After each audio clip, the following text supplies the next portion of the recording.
260 BC, Rome controlled more than 52,000 square miles, the entire Italian peninsula south of the Po River, and she would not stop here.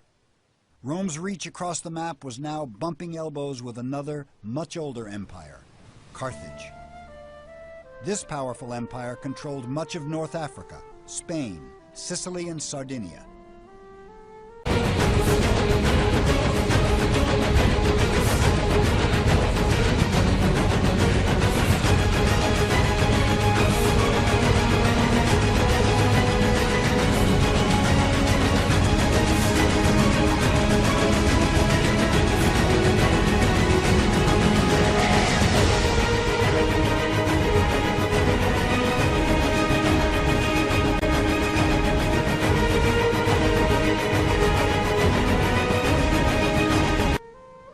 First settled by traders from what is now Lebanon, the city of Carthage was founded in 814 BC, before Rome was even a collection of mud huts. Called the Great Jewel of the Mediterranean, Carthage was rivaled by no other city on earth, least of all young Rome.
The First Punic War with Carthage seemed horribly one-sided. Carthage was a great sea power, and Romans had never fought a single battle at sea.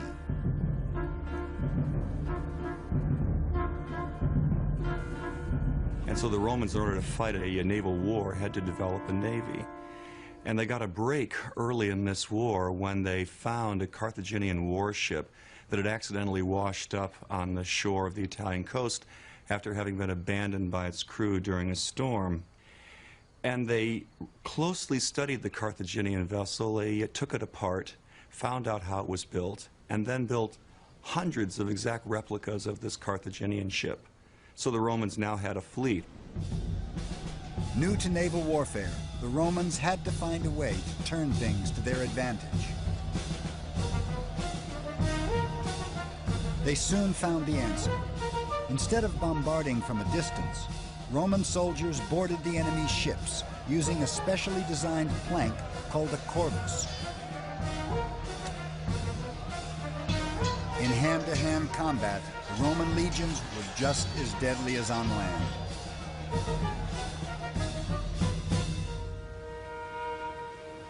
It took 23 years of fighting, but the Romans won the First Punic War in 241 BC. Romans seized the rich islands of Sicily and Sardinia and forced the king of Carthage to sign a crushing treaty, giving the empire's entire treasury to Rome. It's said a young boy witnessed his people's humiliation that day. The son of a Carthaginian general looked on, bitterly, vowing revenge. The child's name was Hannibal.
Er stond maar één obstakel tussen ons en Romeinse grond. Bijna 200 kilometer sneeuw, ijs en rotsen.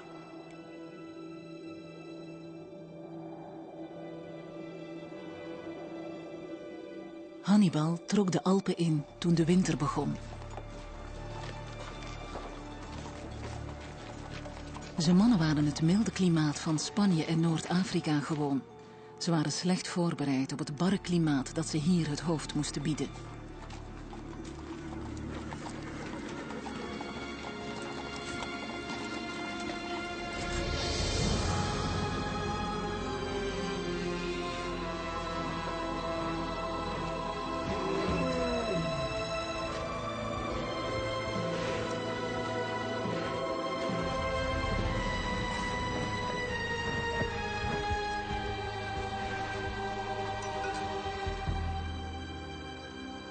Ze trokken tot op een hoogte van 2400 meter, zonder eten, zonder onderdak of rustpauzes.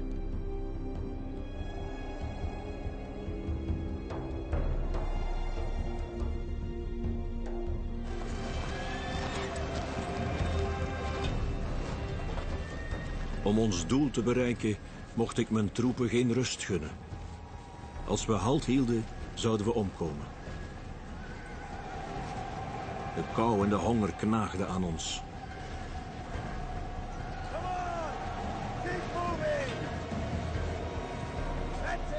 Elke dag stierven wel 1000 man. Maar ik liet me niet van mijn koers afbrengen.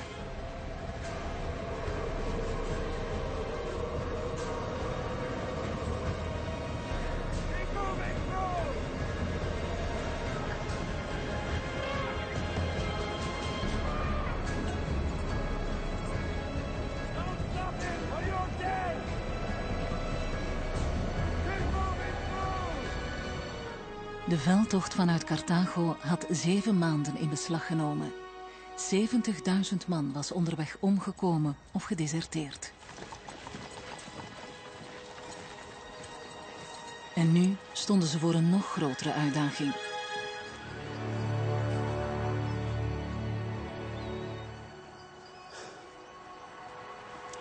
We're through. Hannibal was gekomen om te vechten, maar zijn verzwakte en gedemotiveerde troepen hadden nog altijd hun vijand niet gezien.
Get back in formation, you drunken fool!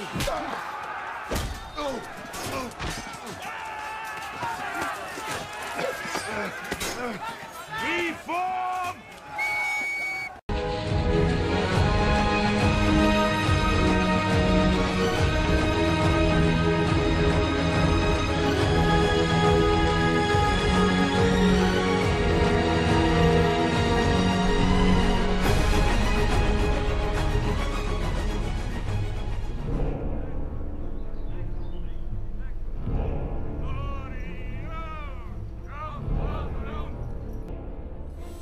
Ab, dextram.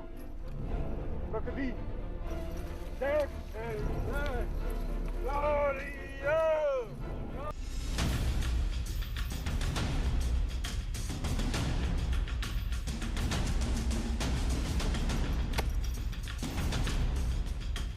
Zo'n weg aanleggen gaat prima in droog gebied, maar de natte klei is een enorme technische uitdaging.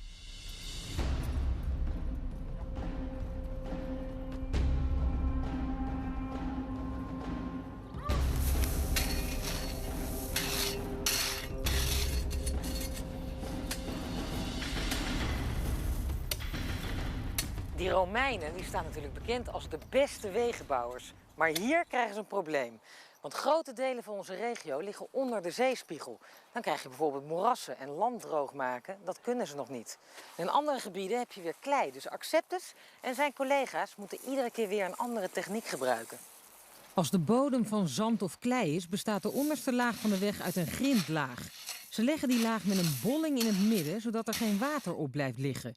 Bovenop liggen grote keien. En in drassige gebieden wordt op sommige plaatsen zelfs geheid. De rivier slaat vaak stukken weg kapot. Daarom verstevigen Acceptus en zijn collega's de oevers, bijvoorbeeld met eikenhouten palen. Acceptus en zijn collega's gaan met de nieuwe materialen aan de slag. Ze verleggen de weg een stukje, zodat hij wat verder van de rivier af ligt.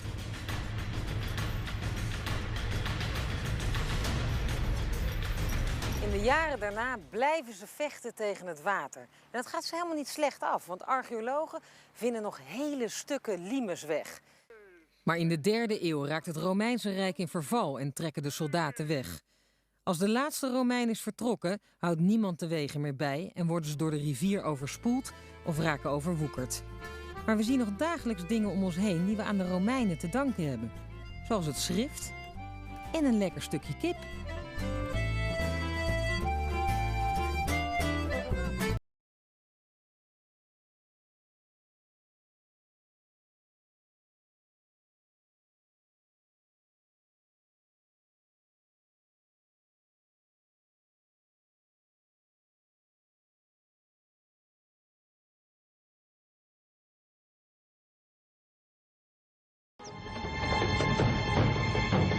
Almost as famous as Hannibal himself are the elephants he used in battle. These were the Carthaginians' terror weapon. Small numbers of elephants could have a massive effect. It's not hard to imagine why. The sight of charging elephants would strike fear into any right-thinking person facing them. Elephants are mainly terror weapons. They scare the living daylights out of the enemy, make them run away. They're big, they're grey, they make strange noises, they're smelly, they frighten people. There's something that no one's ever seen before, particularly for a Roman. You've never seen an animal that's that sort of size, and you certainly haven't seen one bearing down on you in great numbers. So all it has to do is turn up and come charging towards you, and you're already pretty scared. You cannot imagine how fast an elephant can be if he goes wild. The most people, they think an elephant is very slow and because he's so big. He's like 40, 45 kilometers per hour. He can move very, very fast. So I think it's a very effective weapon in the war. The elephants used by the Carthaginians were a smaller, now extinct breed of African elephant from the foothills of North Africa's Atlas Mountains. The deployment of the battle elephant wasn't particularly subtle. Immediately before the battle, the elephants were first plied with wine. I can imagine he used some alcohol because elephants, they like alcohol, like beer or wine or something like this. They will drink it, and it's like the effect is like for people some people are very shy. So they drink some alcohol and they're the biggest fighter in the world. And this isn't with an elephant. You can turn the character with alcohol.